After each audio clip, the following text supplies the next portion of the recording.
Greetings, Fright fans, and welcome into day 19 of our Halloween countdown here, counting down the shock package of films from Universal. Yesterday we looked at Frankenstein, the classic, the original, Colin Clive, Boris Karloff, Edward Van Sloan. I mean, it just doesn't get any better than the original Frankenstein. For me, it's the best Frankenstein film of the entire series. I love it. It just doesn't get much better than that. And I guarantee you kids were digging that one when it came on TV. Frankenstein's on TV tonight. Yeah, good stuff. There were Frankenstein Halloween costumes and kids were playing Frankenstein on the playground and, you know, good stuff. All right. Well, we're keeping the classics rolling tonight and we've got more Boris Karloff action.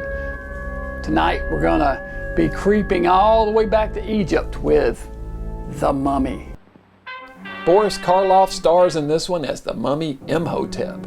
In a flashback, we learn that he attempted to resurrect his dead lover, the Princess Anck-se-namun, from the grave and was caught, wrapped in mummy's cloth, and buried alive for committing such atrocities. Flash forward to modern times and a team of archaeologists uncovers the tomb of Imhotep.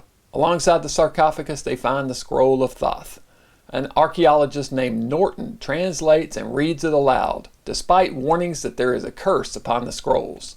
This brings the mummy to life and causes Norton to go mad at the sight of the creature. We cut to 10 years later. Imhotep has shed the mummy wraps and is calling himself Ardith Bey. He meets a woman named Helen, played by Zita Johann, who bears a striking resemblance to the princess.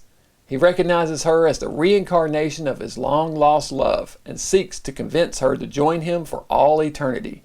But to do that, he must kill her and make her a living mummy like himself, which I'm not sure is such a good deal. The Mummy was released in 1932 and directed by Carl Freund, who is best remembered as a cinematographer. He was a talented director as well, however, and would go on to direct the excellent Mad Love with Peter Lorre 3 years later. The makeup in this one is by the great Jack Pierce. It's a shame we don't get to see Karloff in the mummy wraps more than a brief few moments at the beginning of the film. It's an amazing design and one of Pierce's masterpieces. The wrinkled makeup Karloff wears throughout the rest of the picture is also impressive. As it progresses, the film becomes less of a horror picture and more of a drama. Also appearing in this one are David Manners and Edward Van Sloan, fresh off their appearance in Dracula the previous year, 1931, of which Carl Freund was also cinematographer. This one's beautifully shot and full of atmosphere.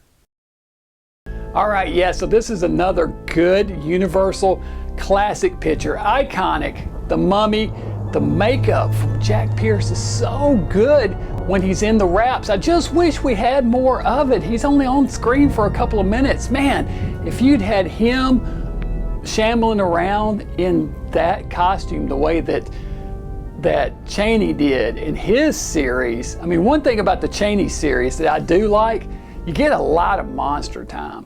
You don't get a lot of monster time in this. This is a love story when it comes right down to it. You got your first horror little bit there with the monster, and then it turns into, you know, a horror story. It's the same story that's repeated over and over throughout all the Mummy movies where he's looking for his lost love and all that stuff, which is good. And the makeup when he's out of the robes, out of the wraps, is pretty impressive too, with the wrinkly skin and all. Jack Pierce was amazing and just turned in iconic design after iconic design. Well, I'm gonna have to give this one a good solid 4.5 skulls. 4.5 for The Mummy. I knock it down to half because there's not enough monster time and it's a little slow, but it's still great movie, great movie. So yeah, 4.5 for The Mummy. What do you guys think about The Mummy, and what would you rate it where would you rank it as far as the Universal classics? All right, so that's it for tonight. Be sure and join me back here tomorrow night. We'll keep this Halloween countdown going as we move on into the final stretch. Till then, stay mad. He went for a little walk.